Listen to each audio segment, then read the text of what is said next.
y'all, Farmer Dre back at another beautiful warm day here on the farm. There's actually some snow outside, but it's warm in the greenhouse. But I want to thank everybody for stopping by. If you guys haven't already, go and hit that subscribe button. Go ahead and smash that like button if you guys enjoyed today's video. Don't forget to hit that notification icon so you guys can be notified whenever I do upload a video. Today I'm going to show you guys the best tomato variety to grow in your garden, your greenhouse, or in your high tunnel. So these are the tomatoes right here that I transplanted last week, and there is some variation in size because the ones that were in the center of those 128 cell count trays were a little taller than the side ones here, but they'll grow up nicely. These are the red deuce here, some more red deuce here. On the other side we got the big Dinas, and then we got the Carolina Golds. So there you go. Those are the tomato varieties that we grow here on our farm, and I'll get more in depth of why we grow those tomatoes and what is the reasoning behind it and how we came upon these varieties. So the tomatoes we grow here on our farm, all our tomatoes are grown in high tunnels. A high tunnel is a greenhouse frame, a greenhouse structure, but you are growing the crop in the soil. So before I get ahead of myself here and start talking about the different tomato plants, we got to learn what is a indeterminate and what is a determinate tomato plant. So an indeterminate tomato plant is where you plant it and it keeps on growing until the plant dies. So a lot of the people that grow indeterminate tomato plants, they train them to a single stem, but I've seen other farmers that do 2 stems. I mean, I've seen a tomato plant that had 4 to 5 stems coming up, you know, and where you prune off the suckers and it just keeps on growing. It keeps on flowering and growing until the plant dies. I've seen pictures of a tomato plant that is, you know, live for, I think it said 18 years out in California in someone's greenhouse. I saw a picture of it one time, and this sucker was like, I don't know how many hundreds of feet long. But generally, you know, indeterminates are just grown for one season, even though you can have it alive for many years if you keep the plant healthy. It just keeps on growing, keeps on producing flowers, and it just keeps on producing you tomatoes. But a determinate, or bush type tomatoes, as like people like to call them, you know, a bush type says it all. So they just grow a big old bush, you know, they keep on flowering and producing. They grow to a determined size, usually with great nutrition, 4 to 5 feet. It produces the fruit it has on it, and then the plant is done. It's determined to that size and it dies off. So that's why they're called determinate or bush type tomatoes.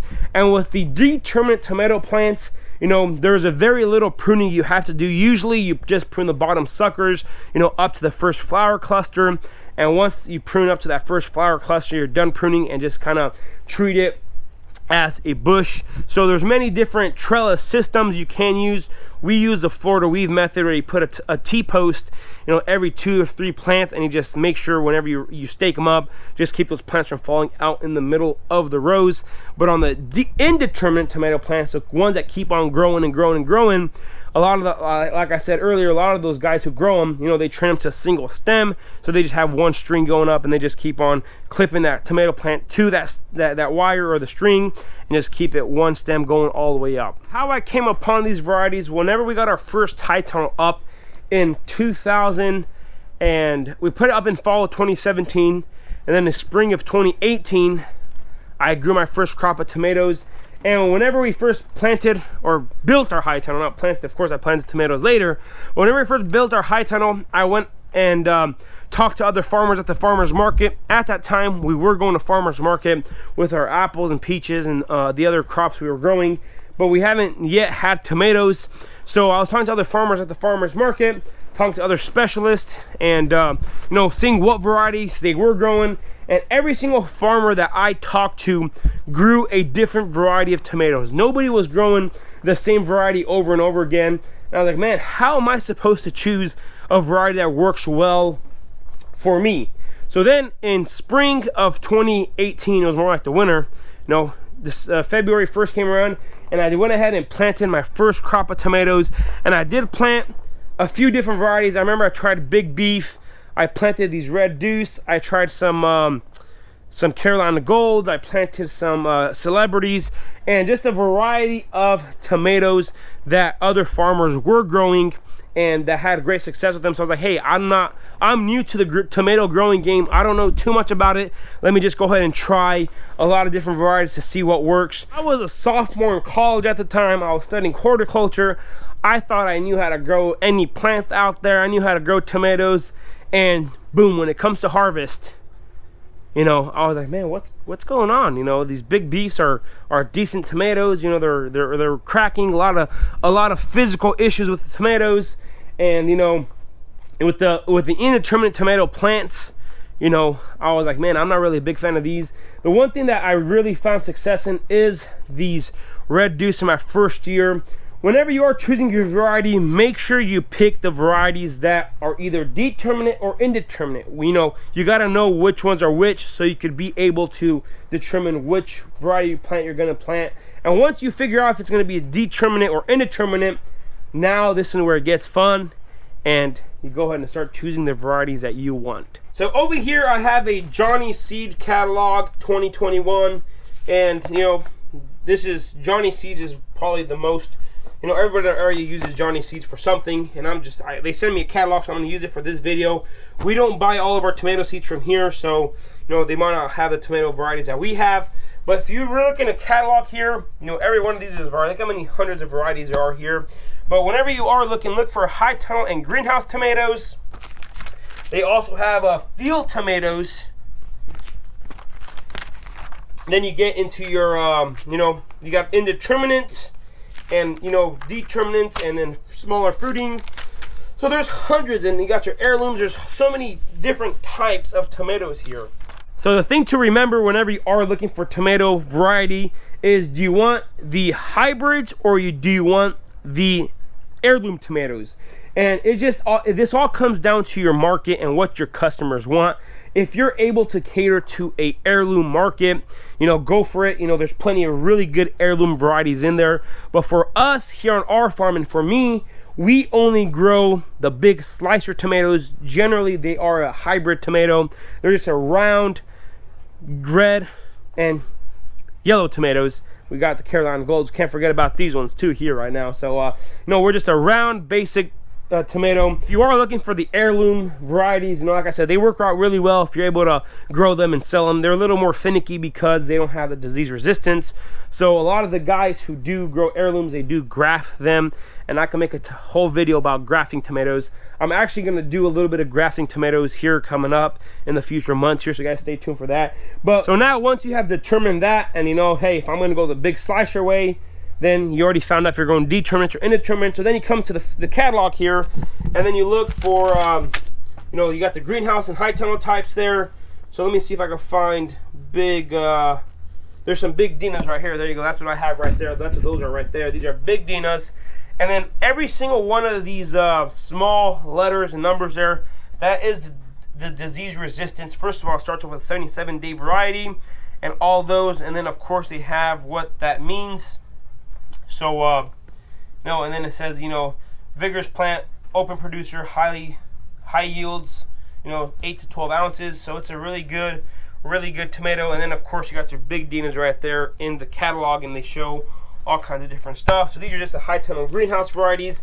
And then we look into the, you know, the field tomatoes, and of course the smaller ones right there. So I'm not sure they have the Red Deuce. Still not certain what varieties to grow. Like I said, talk to other farmers. They're the ones that are going to guide you.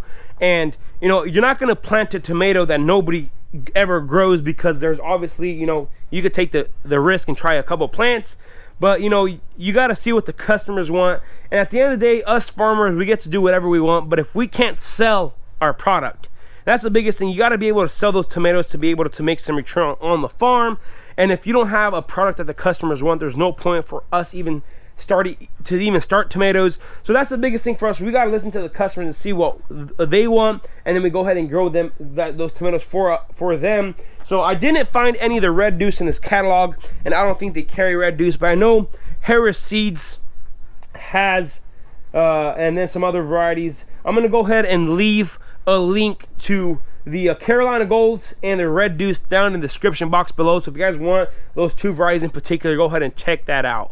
So looking through Johnny's seeds here, like I said, they have the Big Dinas here, and there's all kinds. They got Geronimo. They have all kinds of different varieties here. Like I said, talk to your local farmer, see what they're growing, and if nobody has ever grown the tomato, you know, it's like just try a couple out. And you know, one variety that I heard other farmers growing is B Orange.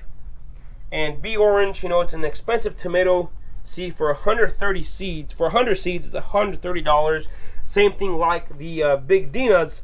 For Big Dinas here, 100 seeds is $70, so it's a little cheaper, but they're really expensive seeds because they are a greenhouse variety. Well, word of advice, if you're just getting started into growing tomatoes, and if you're growing them for yourself, then you got to figure out which flavor you like and whatnot. But if you're growing them like us to be able to sell them at farmers market and make a profit off them, if you are growing a lot of different varieties, let's say every single row in your high tunnel is a different variety and you got 7 different varieties in your high tunnel, make sure whenever you sell those tomatoes, make sure you market them as what the variety says. So it really helps out to, you know, helps you out to guide what tomato varieties you want to grow. So let's say you're growing Big Beef, you got some Big Dinas, you got some Red Deuce, you got some Mountain Fresh, you got some BHNs, you got some other varieties. Make sure you market them as what the variety says, because if a customer picks one variety of each and tries it out, that feedback is invaluable. I mean, if a customer tells you, hey, I like this variety over the other one, then you make some mental notes or write that down, and then at the end of the year, at the end of the season, as a beginner farmer,